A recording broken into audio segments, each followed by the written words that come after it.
Virgin Most Powerful Radio, sharing the gospel with clarity and charity.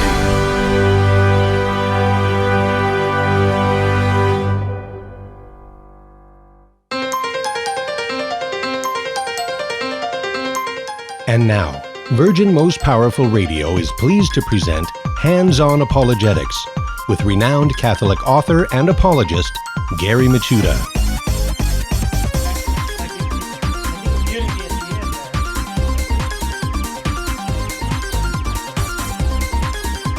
And hello, everybody. And it's good to be with you today. Hands-On Apologetics. You have entered into the Virgin Most Powerful's Apologetics Dojo. And I am your friendly host and sensei, Gary Michuta. And got a great show in store for you today. We are going to talk about relativism. Moral relativism, you know, it's part of the air that we breathe, unfortunately, especially on college campuses. You know, there's right and wrong don't exist, that morality is just a mere social convention, that there's no right and wrong absolutes. Basically, we can change what is right, what is wrong, what is moral, what is immoral. Well, to help us work through this, we're going to have Ken Hensley rejoin us in the dojo to talk about where are the real moral relativists. And it's part of our continuing series with Ken. Ken, you know, is an awesome apologist. I love the series that we're doing because he's kind of building the foundation for belief. And we run across these things all the time.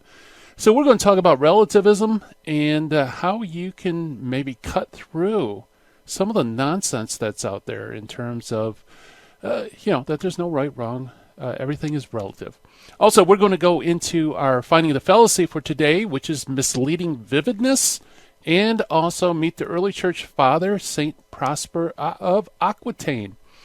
And so a lot in store for us today. I can't wait to jump into this. And, I guess before I even give out the number of everything, let's do a shout out for those watching live stream on Facebook and YouTube. Hello, everybody.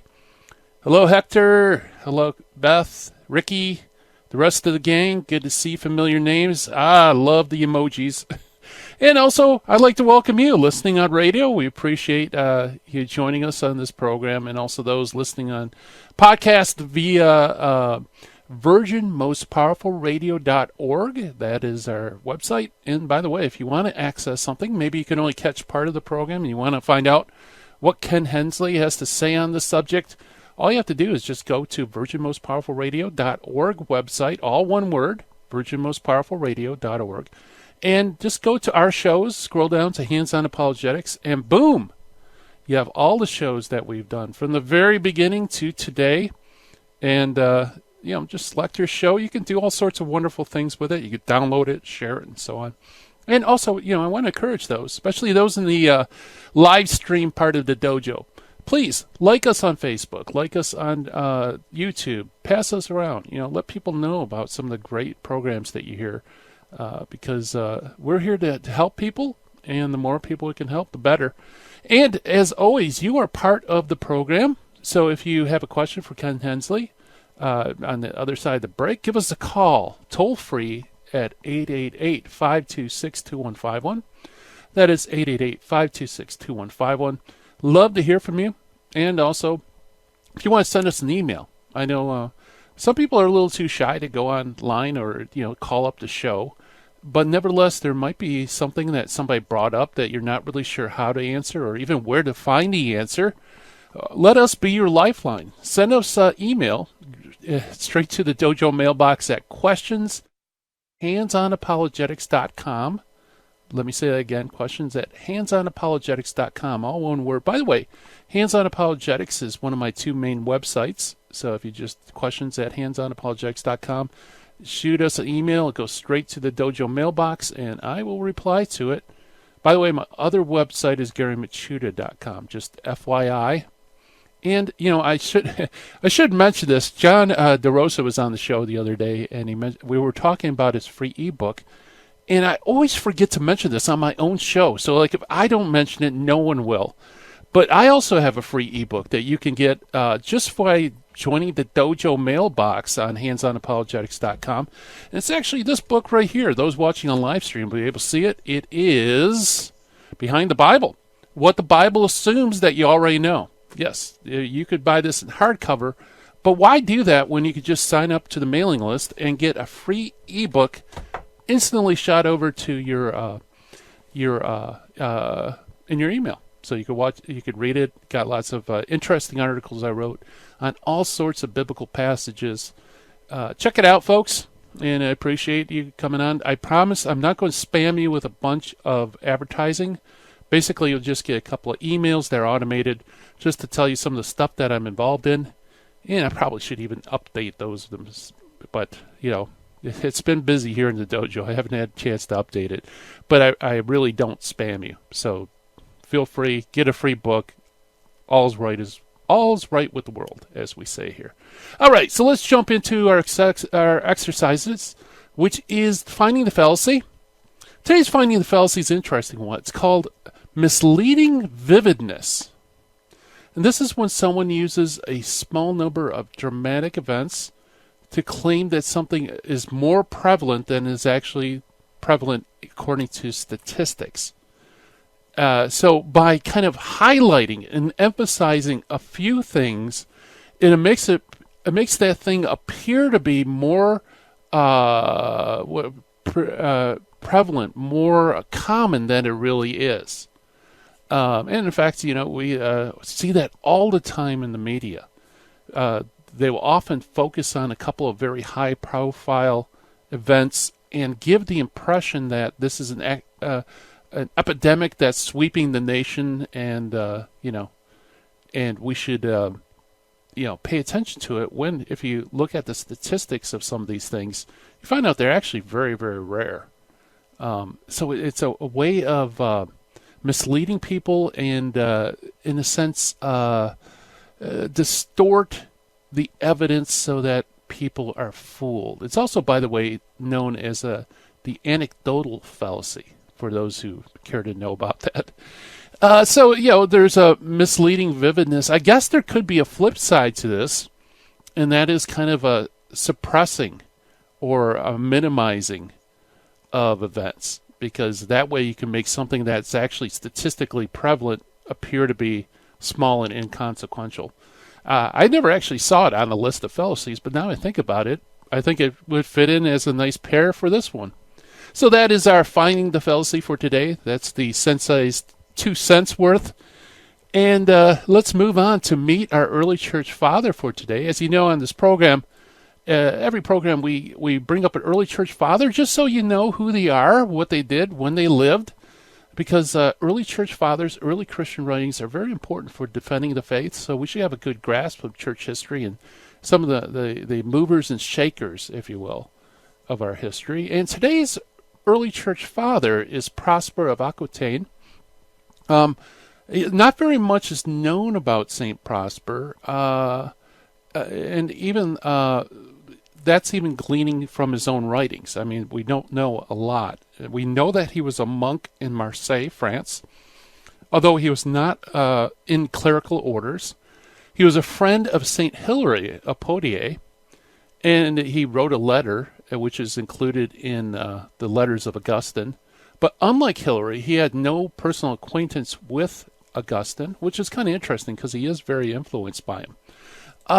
Soon after Augustine's death in August of AD 430, Prosper and Hilary went in person to Rome, where they asked Pope Celestine I to issue a formal condemnation of semi-Pelagianism. We talked about semi-Pelagianism before on this program. It's more or less a denial of original sin, kind of like that we can do good and God's grace kind of helps out, but really it's us who do it. The Pope did issue a letter to the bishops of Gaul. By the way, Gaul is an old name for France, so what is today modern France, generally commending Augustine, but he did not outright condemn semi-Pelagianism, but only enjoyed a silence among the disputed points. So beginning around 432, Prosper himself commenced to drift away from the strictest interpretations of Augustinian theology, And he did continue to see, however, that the root of Pelagian and semi-Pelagian errors is in the teaching that is central to them, namely the thesis that grace is given to men according to their merits. When Pope St. Leo the Great became Bishop of Rome in 440 AD, Prosper came down again from Gaul and was given a post in the papal chancellery. And according to Genidus of Marseille, it was Prosper who drafted certain letters of Pope Leo against two other heresies, Eutychianism and Monophysitism. And Eutychianism is a heresy concerning the Trinity, and Monophysitism is a heresy concerning Christ, that Christ only had one nature, a kind of mixed nature of divine and human natures. So he was responsible for a few of these letters that were issued by Pope Leo. Prosper cannot be found after 455 AD. In other words, the record that we have of him in his writings just stop. So most scholars believe that the reason for that is that he died around 455. Brilliant deduction, isn't it? So that is our Meet the Early Church Father for today. That is St. Prosper of Aquitaine, and by the way, is very influential, like I said, in those, especially the heresy of Pelagianism and semi-Pelagianism. The church sometimes quotes from him in that regard. He has some very beautiful writings, and if you want to see some quotes, you could go to this, one of my favorite little-known councils, the Council of Second Orange. Look at the canons and decrees. You'll find his influence there. Coming up on the other side of the break, Master Apologist Ken Hensley joins us to talk about relativism and how to disarm it. So stay tuned, everybody. It's going to be a lot of fun.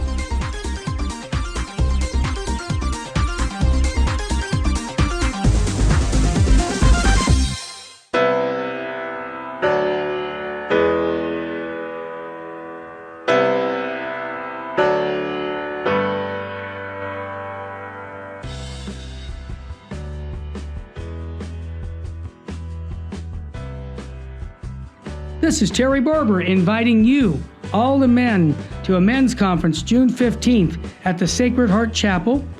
This is going to be a day where we're going to talk about true masculinity. There's a problem in the Catholic Church today. We have very few men who love the Catholic faith. And I know a lot of the wives that I'm listening to right now saying, I want my husband to be on fire for the faith. Send him to the men's conference. Your son, send him to the men's conference by going to virginmostpowerfulradio.org or call 877-526-2151. That's June 15th. When your husband comes back from this conference, or your son, they're going to have a different view about their Catholic faith, because they're going to meet three men who love Jesus and his bride, the church, and are going to instill in them a love for Christ and his church, the Eucharist, Our Lady. Bring them to virginmostpowerfulradio.org. Sign up there or call 877-526-2151. Full sheen ahead. It is only because of your continued prayers and generous donations that Virgin Most Powerful Radio can broadcast live each weekday. We count on your spiritual and financial support because you understand the urgent need for Catholic programming that shares the gospel with clarity and charity, but without compromise. Please prayerfully consider becoming a monthly donor. You can set it up with the touch of a button on our website, catholicrc.org.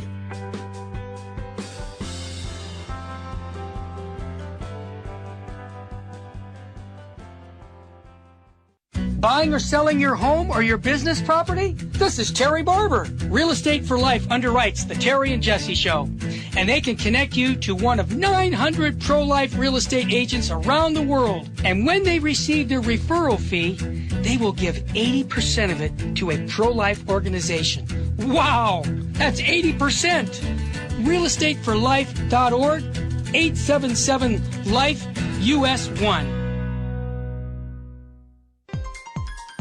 Now, back to Hands-on Apologetics with Gary Machuda. If you'd like to join the conversation, call 888-526-2151. Here's Gary. And welcome back, everybody, to Hands-On Apologetics. We are joined with a fellow that's been here at the dojo a number of times as part of our series, and that is Kenneth Hensley, who's nationally known Catholic teacher and author who is converted to Catholicism in 1997. He's worked extensively in the field of apologetics and has been interviewed numerous times on Catholic radio, television, and invited to many Catholic conferences across the country. In fact, we just had Ken speak here in Michigan not too long ago at the Midwest Apologetics Conference. He specializes on a range of subjects from natural, Christian, and Catholic apologetics. He also is skilled in the art of what's called evidentialist and presuppositional apologetics. He works as the online resource and pastoral care coordinator for Coming Home Network, and you can find out all the great stuff that Ken does at his website, www.kennethhensley, all one word, .com. Let me say that again, www.kennethhensley.com. And Ken, welcome to Hands-On Apologetics. Your voice. It's good to hear you. We have an interesting topic for today because this is something that we're kind of swimming in here in America, is moral relativism. Maybe we can start by explaining a little bit what is moral relativism. Well, first of all, did you get my email I sent you about an hour ago? I did. An email saying that we would. Oh, okay, good. I just want to make sure that we don't end up running ahead to the material for next month. I will just I'll follow your lead. Yeah, I looked back over my material and I just realized there's plenty to talk about. If we really want to convey it well and not get into Sam Harris and Peter Singer and all these guys. This week we'll do that next time. Okay. Okay. Moral relativism. Well, its essential meaning is simply that morals are relative, that is, moral standards are relative from one person to another or from one society to another, or to put it the other way around, that there is no such thing. Moral relativism teaches that there is no such thing as a moral law that exists in this universe of ours. Morals are decided from person to person or society to society. Right. So it's almost like, is it kind of like a parallel with, a truth for you, truth for me? It's like I have my morality, you have yours. Yeah, it's the same sort of thing. In fact, moral relativism has been around a long time, but the relativism of truth is something that it's a deeper issue even. The one we call moral relativism, the other we call epistemological relativism, to use a big philosophical word, but the idea that truth itself is relative, is something that's very popular now, but it descends us into an even deeper insanity, and we'll get to that when we get to the lesson on laws of logic and the mind and whatnot. But we're talking about morals today. Okay. The paper that I wrote, or the article that I wrote, that I titled "Where Are the Real Moral Relativists?" That's what I want to talk about today. Mm-hmm. Where are the real moral relativists? And if I could, let me tell the little story that I begin that with, because it's a good illustration of moral relativism to support the answer I just gave to your question. Way back in junior college, my wife and I, Tina and I, we weren't married at the time. We were sitting in psychology class, and we had an atheist professor. And I remember this so clearly because it was a sort of a turning on the lights moment in my mind. He comes into class one day, and there were probably 100 people in this lecture hall, and he just launches into a lecture on morality, and he begins by saying, there is no such thing as moral law. Right and wrong do not exist. That's how he began. And he said, morals are relative from, person to person, from society to society. And he said there are some Eskimo tribes that believe that when a person is old, like, Ken Hensley, who turns 65 in 1 week. How old are you, Gary? I'm, tell you the truth, I'm around 50. I thought you were going to say... I try not to keep track. Tell you the truth. he said when people get old in some of these Eskimo societies, they just, take grandma and grandpa and put them on a block of ice and just boot them out into the Bering Straits, basically. They're not useful anymore. And of course, he gave that illustration with an air of, and who's to judge? I mean, who's to decide? Because after all, right and wrong don't exist, objectively don't exist. They're relative from person to person, society to society. Well, I remember sitting in that lecture hall and looking around the room, and I'm seeing all these students just sort of furiously scribbling down their notes. And I was just stunned. I was just thinking, this guy has essentially walked into the room and just announced that God doesn't exist, Yeah. Because if God exists, then obviously a moral law could exist. Right. And he's just announced as though it were an obvious fact that moral law doesn't exist. And, no one seems to notice. Everyone's just taking notes as though he said something that was scientifically true or common sense or something like that. Yeah. And so I raised my hand and I brought up the Hitler thing, okay? I raised my hand and I said, if what you just said is true, then I guess we can't really say that what Hitler did was wrong, can we? I mean, the best we can say is that we don't like it, or that we all agree that it's no good, but we can't really say it was wrong in the sense of him violating any law. And this teacher, he literally started to turn red. I almost felt bad for him right away because he started to turn red. He started to kind of walk backwards into the corner of the lecture hall. I mean, really moving backwards a couple of steps. He stood there. He stumbled around for about 10 seconds, and then he said this. He said, well, I guess there are some things that we agree on enough that it kind of really becomes wrong. Wow. How do you respond to that, Gary? Yeah. Well, what's interesting about that is that I wonder if it was your question that stunned him or the fact that somebody piped up and actually challenged him on this point.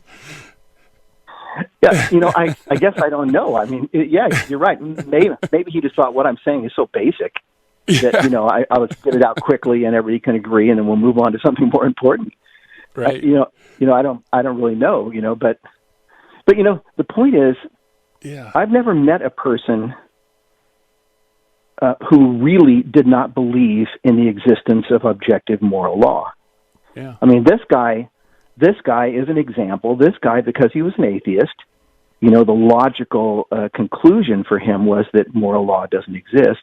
I mean, most atheists don't believe that material exists, particles out there bouncing around, and then also, for some reason, some unknown reason, a moral law just exists, like floating out in space or something. Mm. So, most atheists recognize that moral law doesn't exist in a materialist universe. And so, he had worked out the logic of this, and he thought he had a good illustration, and, how can we judge the Eskimos and whatnot. But when someone, really pressed him on it, then he was just stuck, he didn't know what to say. Right. Yeah. That's how funny. So that was the best he could do, huh? Was that, I guess, the majority would say. Yeah, at least on his feet, that was the best he could do, and anyway, what that brings me to, though, is, we'll develop this in more detail. What it brings me to, though, is what C.S. Lewis wrote, his great book, Mere Christianity. He begins that book by trying to establish the fact that a moral law exists and that everyone believes in a moral law. And I'm sure you've read it. It's a great book. And sort of bouncing off C.S. Lewis's argument, or really just repeating his argument in different words, that's what I would say is that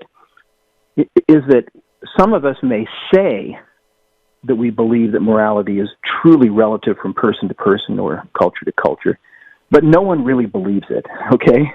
Mm-hmm. And what C.S. Lewis does at the beginning of Mere Christianity is he points out that if you just listen to people talking, you will understand that everybody just naturally believes in right and wrong.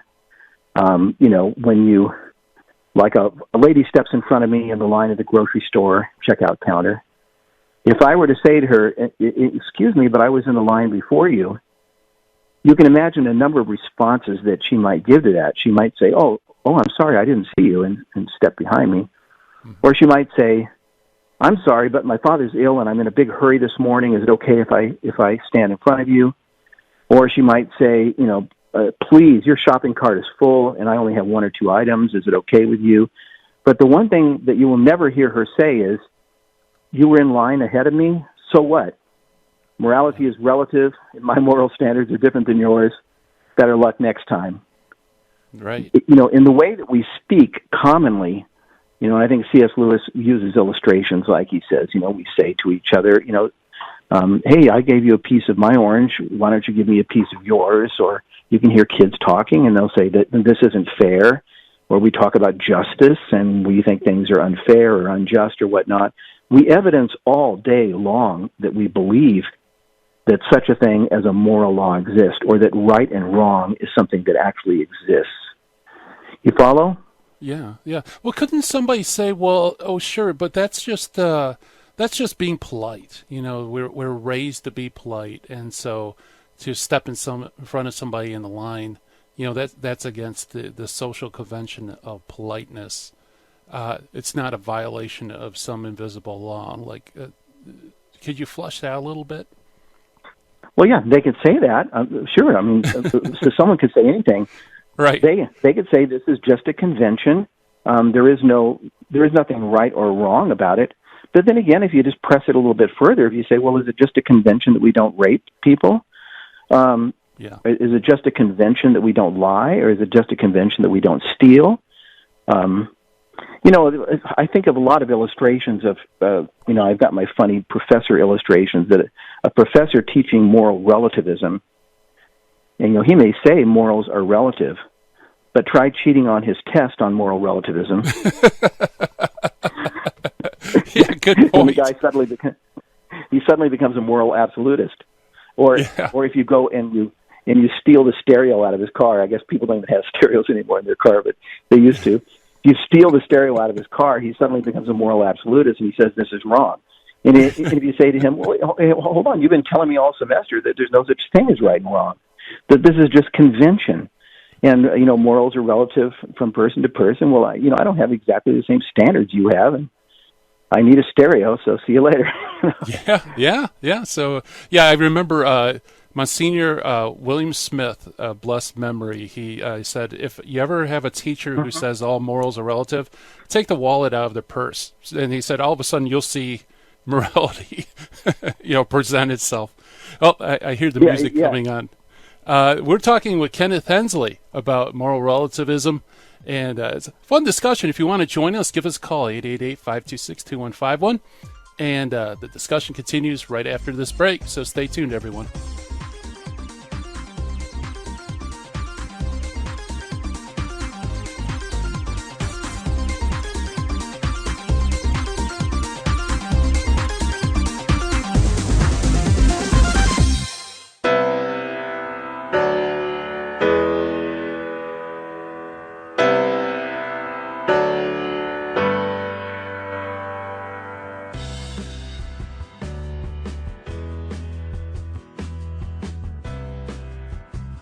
This is Terry Barber inviting you, all the men, to a men's conference June 15th at the Sacred Heart Chapel. This is going to be a day where we're going to talk about true masculinity. There's a problem in the Catholic Church today. We have very few men who love the Catholic faith. And I know a lot of the wives that I'm listening to right now saying, I want my husband to be on fire for the faith. Send him to the men's conference. Your son, send him to the men's conference by going to virginmostpowerfulradio.org or call 877-526-2151. That's June 15th. When your husband comes back from this conference, or your son, they're going to have a different view about their Catholic faith, because they're going to meet 3 men who love Jesus and his bride, the church, and are going to instill in them a love for Christ and his church, the Eucharist, Our Lady. Bring them to virginmostpowerfulradio.org. Sign up there or call 877-526-2151. Full sheen ahead. It is only because of your continued prayers and generous donations that Virgin Most Powerful Radio can broadcast live each weekday. We count on your spiritual and financial support because you understand the urgent need for Catholic programming that shares the gospel with clarity and charity, but without compromise. Please prayerfully consider becoming a monthly donor. You can set it up with the touch of a button on our website, catholicrc.org.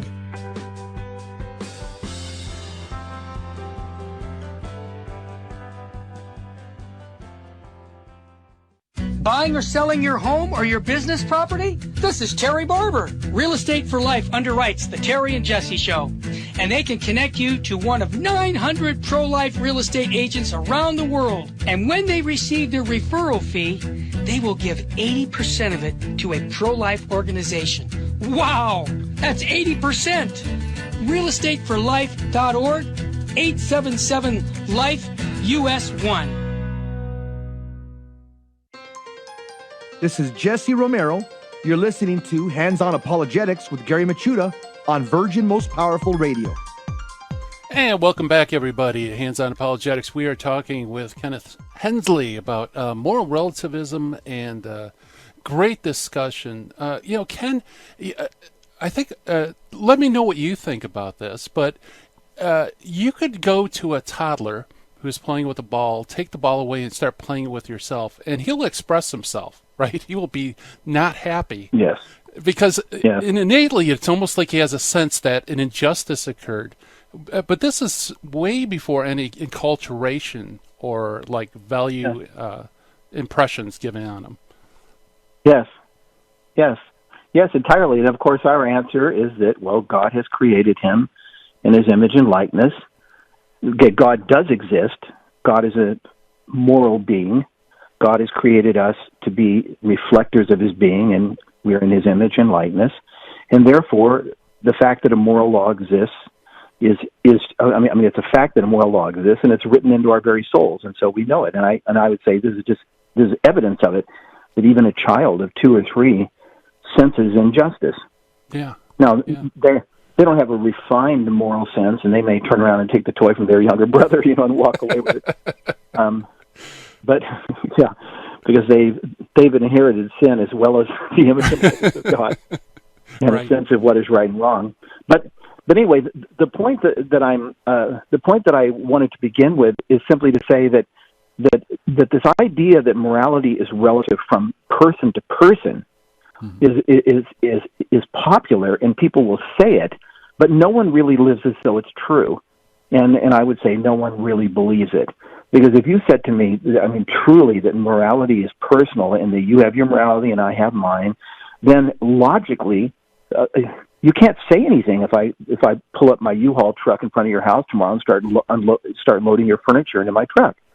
That's true. You can say you don't like it. You can say you're unhappy, or you can just use force, to take me down. But it would be irrational for you to say that what I'm doing is wrong, quote unquote. And the professor of moral relativism doesn't know what to say if I cheat on his test on moral relativism. Or if he gives me a C on the test and then I walk into his office the next day and put a gun against his head and say, change that to an A, he can say he doesn't like it again. And that's really my point, that to say that morality is relative from person to person ultimately reduces down to saying that morality is nothing, that right and wrong are nothing more than words that you and I use to describe what we like and what we don't like. Right. That everything is just personal preference.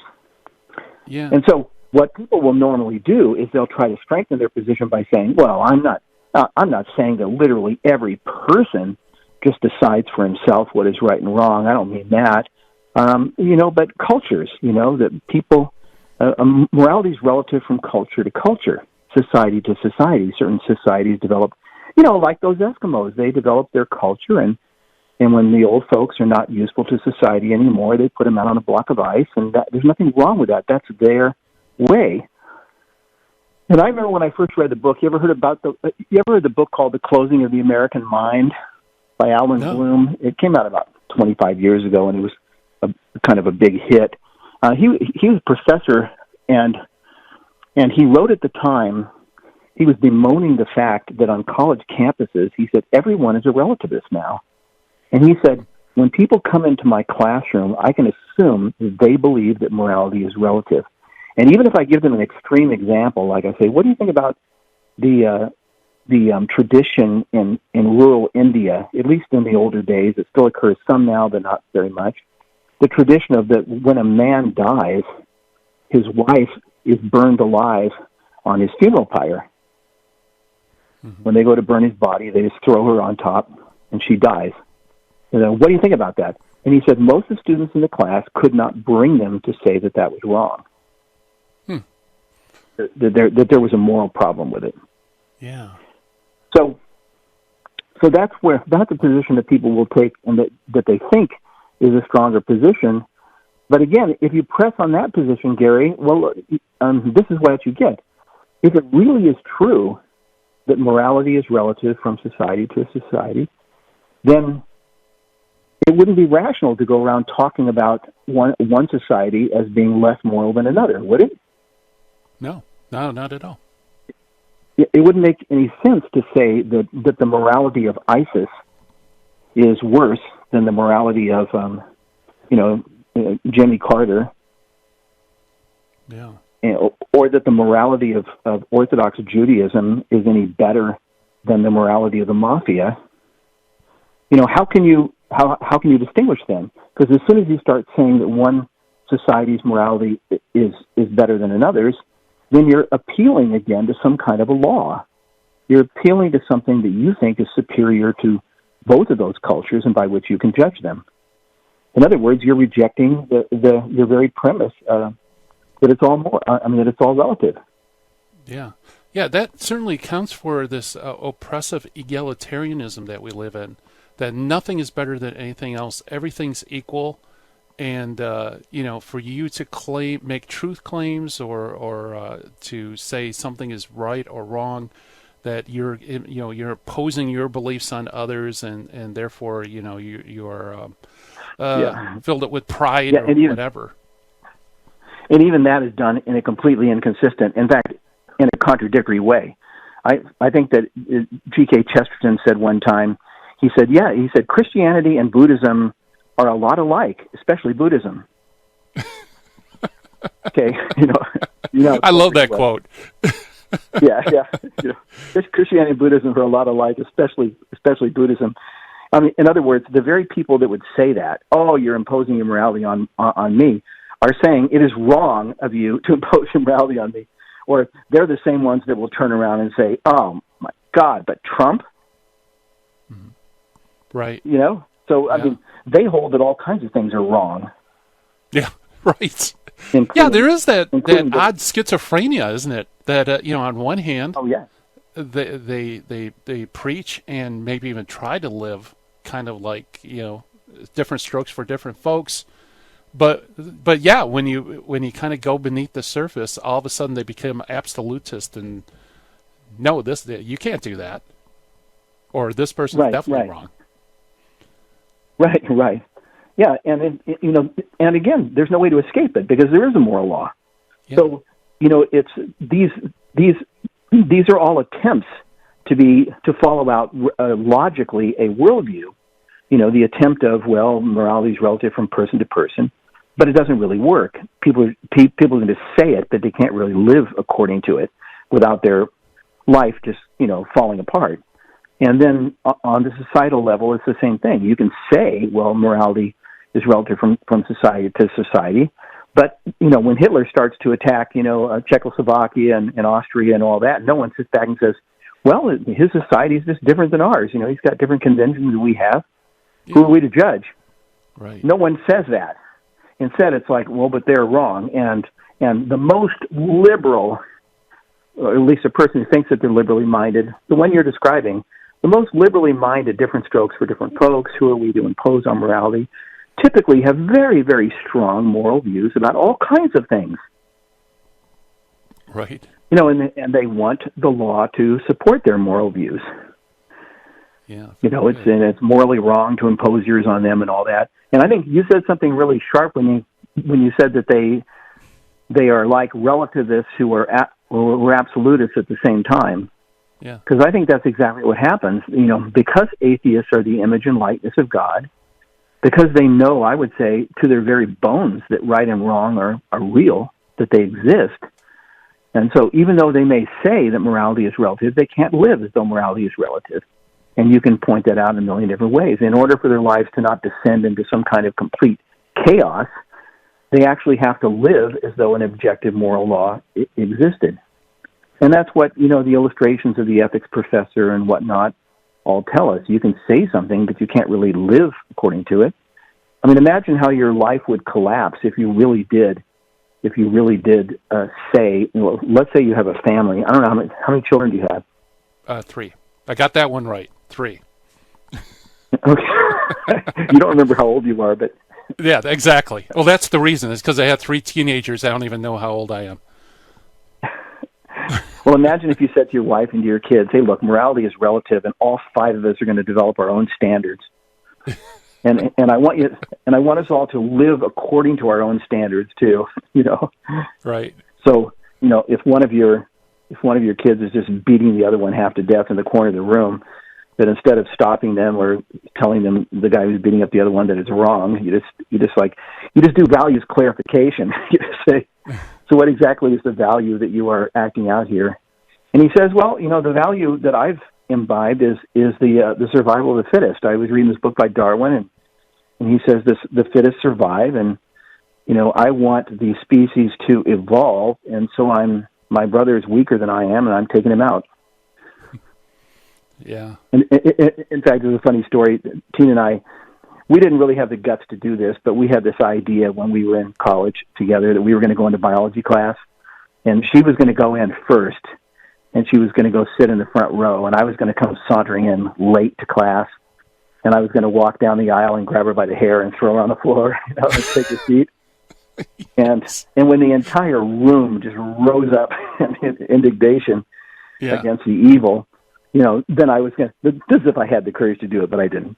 Then I was going to look around, befuddled and say, I don't understand. You've been teaching us that, we just evolved from slime, and there's no moral law, and the fittest survive. And I've read some studies that show that people who sit in the front of the class do better than those who sit in the back. And she's obviously smaller and weaker than I am. Don't you want the species to evolve? See how they responded. Yeah, I wonder what they would say. Yeah, although, the sheer shock of that happening, I don't know. They would probably be stupefied and not have anything to say. But, you're right, though. As an idea, moral relativism seems to be workable. But when it comes down to brass tacks, actually living it out, it can't be. It's just pure chaos. Well, I hear the music coming up. It's time for our next break. We're talking with Kenneth Hensley about moral relativism and how to dismantle it. Stay tuned, everybody.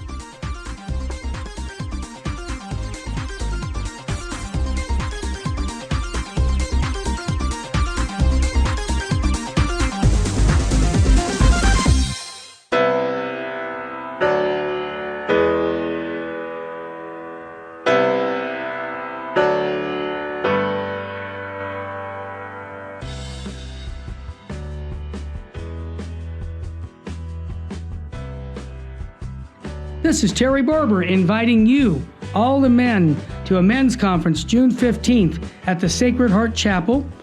This is going to be a day where we're going to talk about true masculinity. There's a problem in the Catholic Church today. We have very few men who love the Catholic faith. And I know a lot of the wives that I'm listening to right now are saying, I want my husband to be on fire for the faith. Send him to the men's conference. Your son, send him to the men's conference by going to virginmostpowerfulradio.org or call 877-526-2151. That's June 15th. When your husband comes back from this conference, or your son, they're going to have a different view about their Catholic faith, because they're going to meet 3 men who love Jesus and his bride, the church, and are going to instill in them a love for Christ and his church, the Eucharist, Our Lady. Bring them to virginmostpowerfulradio.org. Sign up there or call 877-526-2151. Full sheen ahead. It is only because of your continued prayers and generous donations that Virgin Most Powerful Radio can broadcast live each weekday. We count on your spiritual and financial support because you understand the urgent need for Catholic programming that shares the gospel with clarity and charity, but without compromise. Please prayerfully consider becoming a monthly donor. You can set it up with the touch of a button on our website, catholicrc.org.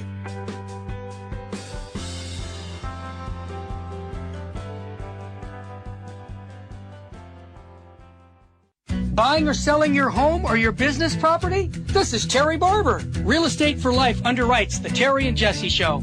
And they can connect you to one of 900 pro-life real estate agents around the world. And when they receive their referral fee, they will give 80% of it to a pro-life organization. Wow! That's 80%! realestateforlife.org, 877-LIFE-US1.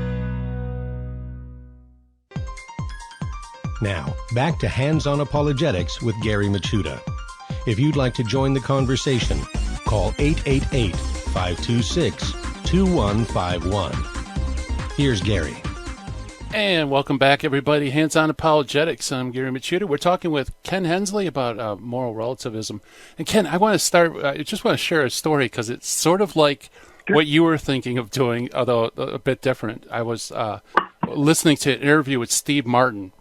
And when he was on the set of Parenthood, when they're filming, him and some of the little kids that played as children had this routine that they came up with, where on the set, whenever they see him, they would run towards him and yell, "Steve, Steve," and be all smiles.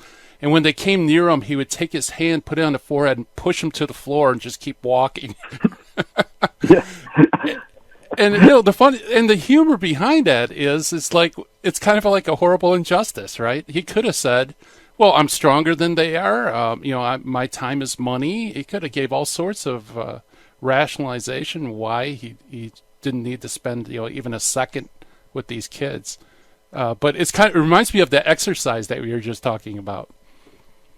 Well, the Marquis de Sade, from whose name we get the word sadism, the Marquis de Sade famously said, "Nature has made women weaker than men. Men can do anything they want to them." So, his morality was strictly based on a raw, materialist, atheist, evolutionary kind of point of view. Yeah. And, and his logic would have been, hey, look, I've come from nowhere. I'm here on the earth for just a short period of time, 50, 60, 70, 80 years, and then I'm gone forever. I'm going to do whatever I want. Right. I'm an accident of an accidental universe in a meaningless universe, and I'm going to do what I want. And the only law that I see is the law of nature, that nature is red in tooth and claw. Yeah. And women are weaker, I'm going to do whatever I want. And so he was famous for torturing women and whatnot. And like I said, we get the word sadism from him. But have you ever seen the movie Rope by Alfred Hitchcock's movie Rope? No, I haven't. Well, if you want to watch, once in a while you run into a movie that is philosophically interesting. Mm-hmm. And Rope is one of those. It stars Jimmy Stewart, and it's one of those great movies that is entirely dialogue. It's all filmed in one room. It's not like a million cuts and a bunch of adventure and a bunch of action and whatnot. It's dialogue, and it's so interesting. What it's about, though, is exactly what we're talking about. It's about Jimmy Stewart is the prep school teacher or professor, and it's about two of his students.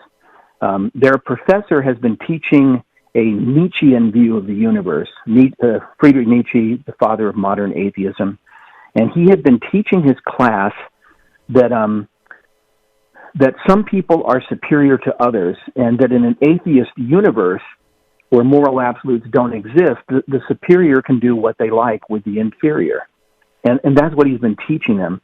Well, these two students who have been buying into this worldview in a serious way, they decide as a purely intellectual exercise to take a student from their school that they viewed as being inferior and kill him.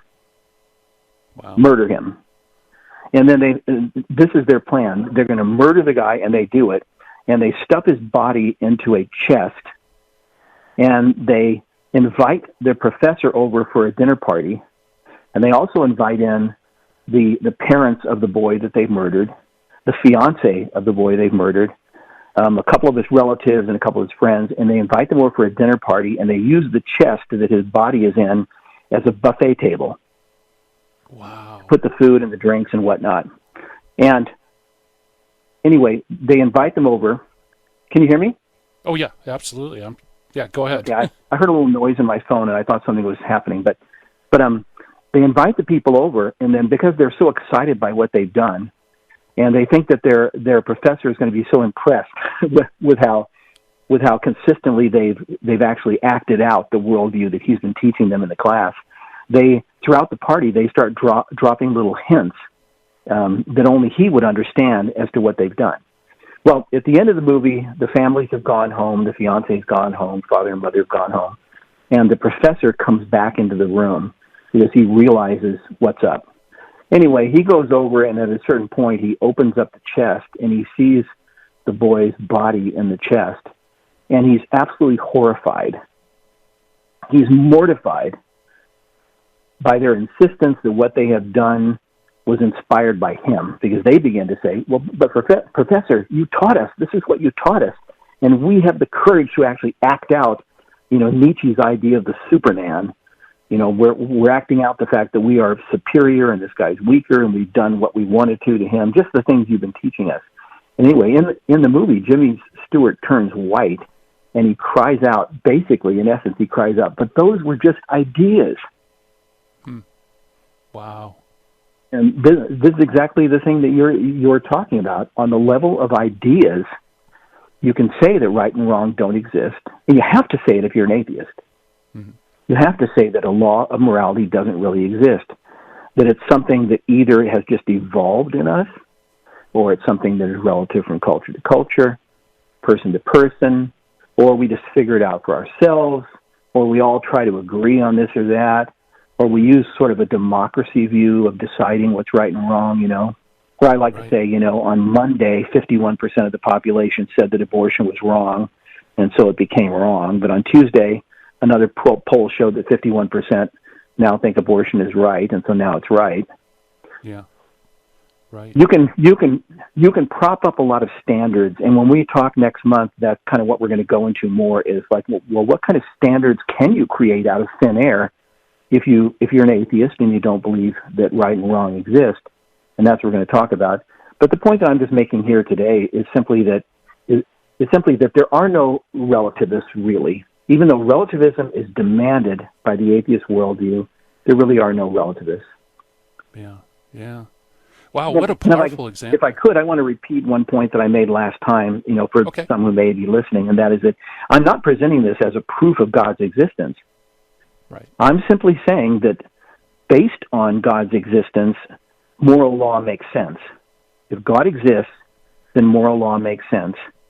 And I believe that moral law is evident in the world, and it's evident in us because we're made in the image and likeness of God. And I'm simply saying that if you want to be an atheist and a materialist, then you have to face the fact that you have no basis for telling anyone that what they're doing is wrong or right. Yeah. And then an atheist just needs to live with that. Right. So it's a matter of coherence then. That the theistic view coheres with our experience, even in a moral realm, where with atheism you have an incoherence. Yes, I think that's a good way of saying it. This is a series that we're going to be talking through. And a month ago, when we met, or 3 weeks ago, we talked about the idea of human value, right? Mm-hmm. The value and worth of human beings, and we wound up in the same place. Just realizing that if you believe in God and our creation in the image and likeness of God, then it is rational for you to believe that human beings have a special, unique value, that equal value should apply to every human being, and so forth. But if you're an atheist and a materialist, then you have no basis for saying that human beings have intrinsic value above anything else, above a cockroach, a worm, a dirt clod. So, yeah, we're talking about coherence. And the argument that I'm making when I talk to an atheist is simply to try and get the atheist, see, because I believe the atheist is made in the image and likeness of God. And so the atheist responds to the Christian worldview in a sense because it's written into his soul. It's written into his soul that human beings have value, and he knows that. And he basically lives, unless he's become so hard-hearted that he's like, a member of ISIS or something. He lives as though human beings have innate value. And so what I want to do is just point out the fact that if he's an atheist, his worldview doesn't support that. That his worldview, in fact, contradicts that. That he's, in a sense, having to reject his worldview and the logical implications of it and take on, essentially, a Christian worldview in order to live. So I'm basically pointing to evidences that exist within him or her that their worldview doesn't make sense, doesn't cohere with even how they feel. And so today we've started to talk about morality, and that's just another illustration, really. Whereas you and I have grounds for believing that moral law exists, an atheist has no grounds. Right. Yeah, very good. To live as though moral law exists.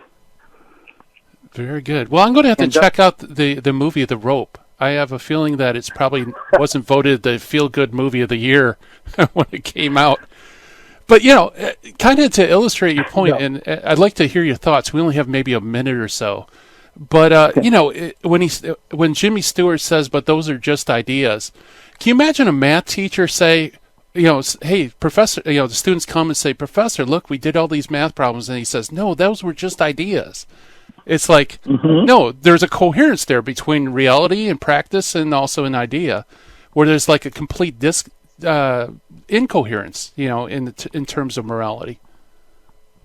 Yeah, and the same thing with math, the same thing with science, the same thing with history, the same thing with any subject. Yeah. You expect there to be a coherence. You don't expect someone to teach you something and then when you actually live it out, say, hold on. Essentially what Jimmy Stewart is saying there is, I was just playing with ideas that I think are like fun and audacious, but I don't mean they're true. Right. Yeah. Yeah. Very good. Yeah, I'll have to check it out. Very good. Well, yeah, it's not a feel-good movie. It's sort of like Glenn Ross or something. It's like a depressing, or Death of a Salesman or something. It's like it's more on the depressing side. But the thing that makes it interesting is to have a movie that is about philosophy. Yeah, which you don't get that often. Right. At least the movies I've seen recently, not too often. Well, very good. Okay, so where can people go to get your all the stuff that you do? Well, I work for the Coming Home Network, and so I'm blogging on a regular basis for the Coming Home Network, and you could go to the Coming Home Network's website, and on the blog page there are some things that I'm doing. But if someone wanted to purchase recorded talks, they should go to the website you mentioned, KennethHensley.com. KennethHensley.com. There's a page there where you can download, very inexpensively, you can download MP3 talks on a bunch of things that I've done in the past. Excellent. Well, thank you so much, Ken, for coming on the show. Thank you, and we'll talk again soon. Absolutely. That was Ken Hensley, ladies and gentlemen. Great stuff. Lots of fun. It's always fun to talk to Ken, and especially in the area of relativism. Coming up tomorrow, we're going to have a special edition of Hands-On Apologetics. Bobby Hensley is going to come into the studio, and we're going to have Jimmy Aiken on the line. They're going to discuss Batman, of all things. Saint, superhero, or neither. So that should be a very fascinating show. Also, coming up next, the dynamic duo of Catholic Talk Radio, the Terry and Jesse Show. And it's great to be with you. Thank you so much for listening to the program. I appreciate it.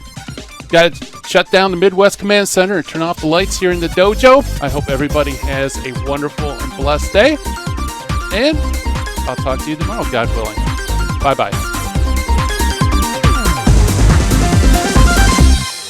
In the 1990s, I lived and worked in Hollywood. But when my wife Betty's mom took ill, we relocated to Orange County. And it was during this time in our lives that I converted to Catholicism. Once my eyes were opened to the truth, I couldn't learn enough about the faith. But I had less free time than ever, especially with a long commute. That's when I discovered the real value of Catholic audio. Listening to cassette tapes transformed my daily commute into a miniature retreat. And that's the beauty of Virgin Most Powerful Radio today. Since the podcasts are archived, you can listen anytime on our smartphone app. I know how listening to Catholic audio can bring you closer to Christ and His Church. So I encourage you to visit the App Store or go to vmpr.org and download the app today. It just might change your life. I'm Matthew Arnold for Virgin Most Powerful Radio.